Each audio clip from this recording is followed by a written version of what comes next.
দর্শক বন্ধুরা, welcome back to my YouTube channel. বন্ধুরা, আমার ইউটিউব চ্যানেলে আপনাদের সকলকে স্বাগত জানাই। তো চলুন বিভিন্ন স্বনামধন্য পত্র পত্রিকায় প্রকাশিত কয়েকটি বিশেষ খবর দেখে নেওয়া যাক। প্রতিবাদী কলমে প্রকাশিত বিশেষ খবরটি হলো, হৃদয় মাঝে রাখবো, ছেড়ে দেব না। বিধানসভায় কংগ্রেস বিধায়ক সুদীপ রায় বর্মণের সাথে অন্তরঙ্গতায় মুখ্যমন্ত্রী ও শাসক দলের অন্য মন্ত্রী বিধায়করা বুকে আঙ্গুল টুকে হয়তো পুরানো সম্পর্ক ঝালিয়ে নিচ্ছেন বিদ্যুৎ মন্ত্রী রতনলাল নাথ। মোহনপুরে ভোটের আগে মাটি টুকে সুদীপ রায় বর্মন রতননাথের নাম না করে বলেছিলেন তার পরিবার তাকে রাজনৈতিক উত্থান করিয়ে পাপ করেছে। মুখ্যমন্ত্রী মানিক সাহার সাথে সুদীপের সৌজন্য বিনিময়ে আনন্দিত তার একসময়ের অনুগামী মনোজ কান্তি দেব। আনন্দ পেয়েছেন রতননাথও, ভগবান দাস দেখছেন। উন্নয়নে বিধায়কের টাকা বাড়ল। Press release. বিধায়ক এলাকা উন্নয়ন প্রকল্পের অর্থ 50 লক্ষ টাকা থেকে বাড়িয়ে 75 লক্ষ টাকা করা হয়েছে। মুখ্যমন্ত্রী প্রফেসর ডক্টর মানিক সাহা আজ রাজ্য বিধানসভায় এই ঘোষণা দিয়েছেন।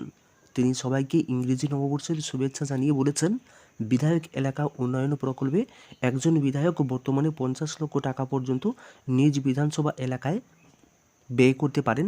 বর্তমানে সেই হিসেবে এই প্রকল্পের জন্য 30 কোটি টাকা ব্যয় হচ্ছে, কিন্তু এই অর্থের পরিমাণ বাড়ানোর জন্য অনেকেই দাবি জানিয়ে আসছিলেন।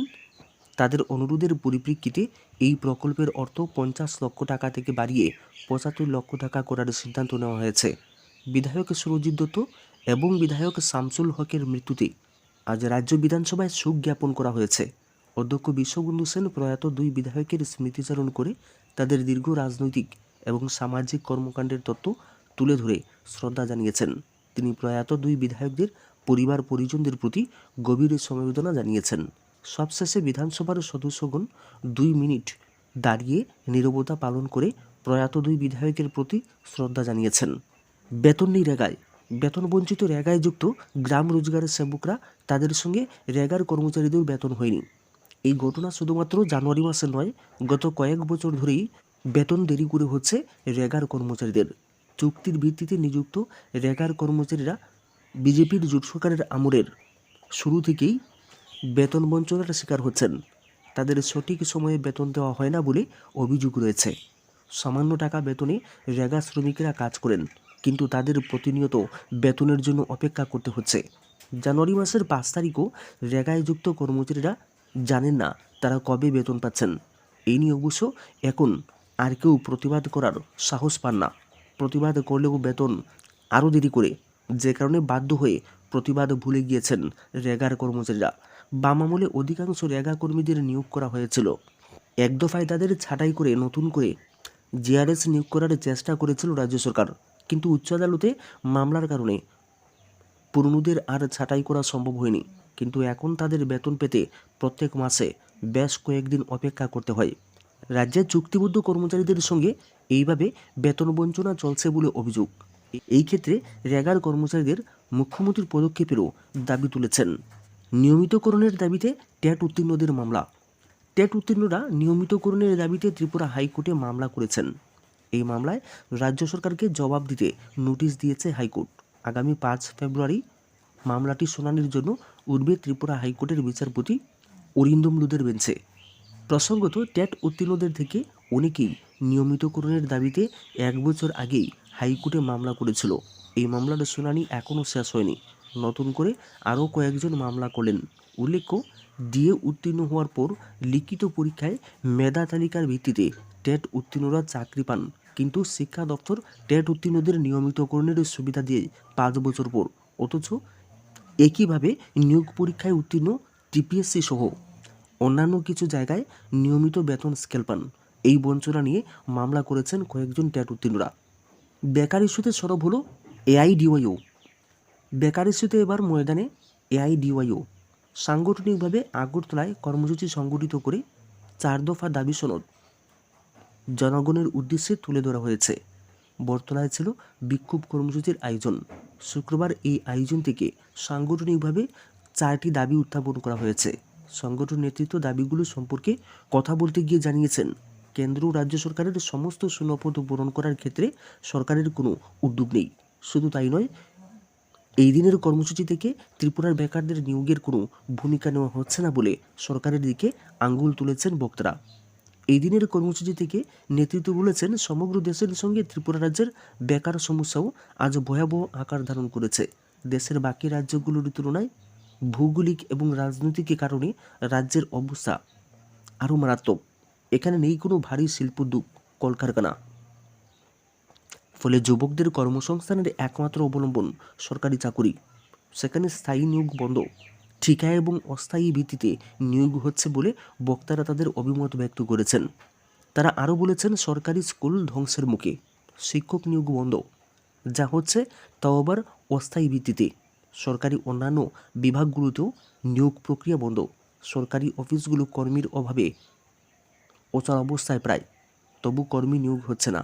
এই পরিস্থিতিতে এই রাজ্যের হাজার হাজার যুবক যুবতীরা পরিযায়ী শ্রমিক হিসেবে কর্মসংস্থানের উদ্দেশ্যে দক্ষিণ ভারত সহ দেশের বাকি রাজ্যগুলোতে জীবনের ঝুঁকি নিয়ে পাড়ি দিচ্ছেন। ভয়াবহ বেকারত্বের করাল গ্রাসে রাজ্যের যুব সমাজ নিমজ্জিত। 2 কোটি বেকারের চাকরির প্রতিশ্রুতি দিয়ে দেশের যুবকদের সঙ্গে প্রতারণা করেছে মোদী সরকার।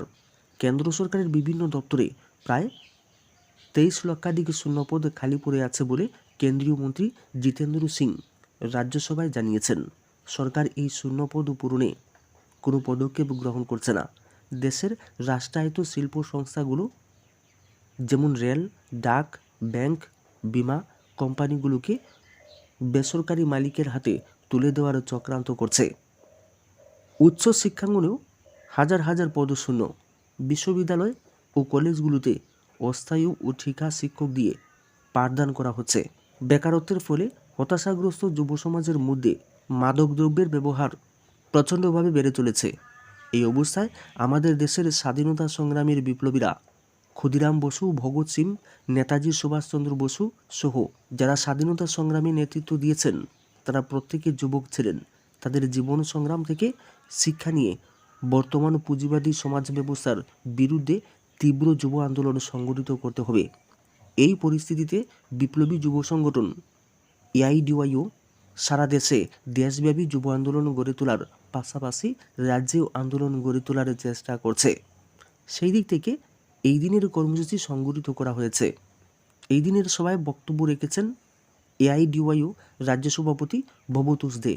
সরকারের উদ্দেশ্যে উত্থাপিত দাবিগুলো হলো, কেন্দ্র ও রাজ্য সরকারের সমস্ত শূন্যপদ অবিলম্বে পূরণ করা, কর্মসংস্থানের ব্যবস্থা না হওয়া পর্যন্ত বেকারদের উপযুক্ত বেকার ভাতা প্রদান, মদ ও মাদকদ্রব্য নিষিদ্ধ ঘোষণা করা, অপসংস্কৃতি রোধে সরকারকে উপযুক্ত ব্যবস্থা গ্রহণ ইত্যাদি। এইসব দাবিতে বক্তব্য রাখতে গিয়ে নেতৃত্ব সরকারেরও সমালোচনা করেছেন। শিক্ষক স্বল্পতায় হাবুডুবু খাচ্ছে স্কুল। রাজ্য সরকারের শিক্ষা ব্যবস্থার উন্নতিকল্পে বেশ কয়েকটি স্কুলকে উন্নীত করেছে। একাদশ দ্বাদশের পঠন পাঠন বেশ কয়েকটি স্কুলে শুরু হলেও অন্যতম সমস্যা বিষয় শিক্ষকের। তবে বিষয় শিক্ষক নিয়োগের আপাতত সিদ্ধান্ত না থাকলেও টেট উত্তীর্ণরা চাকরির জন্য ঘুরছেন। এসটিজিটি পরীক্ষার্থীরা সরব স্কুল কর্তৃপক্ষ চিৎকার করে বলছেন, তাদের স্কুলে শিক্ষক দরকার, পড়ুয়ার সংখ্যা বেশি, পঠন পাঠন ভালোভাবে করানো যাচ্ছে না। কেউ অন ক্যামেরায় বলছেন, কেউ অফ ক্যামেরায় চিৎকার করছেন। একদিকে টেট উত্তীর্ণরা রাস্তায় নিয়োগের দাবি করছেন, এসটিজিটি পরীক্ষার্থীরা বলছেন তাদের ফলাফল প্রকাশ করে অনতিবিলম্বে নিয়োগের উদ্যোগ নিক সরকার। আর স্কুল কর্তৃপক্ষ বলছেন, ঊর্ধ্বতন কর্তৃপক্ষকে জানিয়েছেন তাদের স্কুলে শিক্ষক সংকট। রাজ্যের বেশ কয়েকটি স্কুলের সাথে শিক্ষক সংকটের ছবি ফুটে উঠেছে জয়নগর উচ্চতর মাধ্যমিক স্কুলটিতেও। রাজ্যের নতুন শিক্ষা ব্যবস্থার উন্নতির হাত প্রসারিত করে রাজ্য সরকার বেশ কয়েকটি বিদ্যালয়কে উন্নীত করেছেন। শুধু তাই নয়, নতুন দালান বাড়ির উদ্বোধনও হচ্ছে। সব দিক থেকে বিষয়টির প্রতি সরকারের গুরুত্ব থাকলেও দারুণ সমস্যা পঠন পাঠনের, কারণ ছাত্রছাত্রীদের তুলনায় শিক্ষক শিক্ষিকার সংখ্যা অনেক কম। এমনিতেই রাজ্যের স্কুলগুলোতে ছাত্রছাত্রীর অনুপাতে শিক্ষক শিক্ষিকা নেই। বহু আগে থেকেই শূন্যতা তৈরি হয়েছিল, তার পূরণ হয়নি। বিগত সরকারের সময় থেকে চলা সেই শূন্যতা এখন বড় রূপ ধারণ করেছে। উন্নীত হওয়ার পর জয়নগর উচ্চতর মাধ্যমিক বিদ্যালয়টিকে 4 মাস আগে মুখ্যমন্ত্রী উদ্বোধন করে গিয়েছিলেন, কিন্তু সেখানে শিক্ষকের সংকট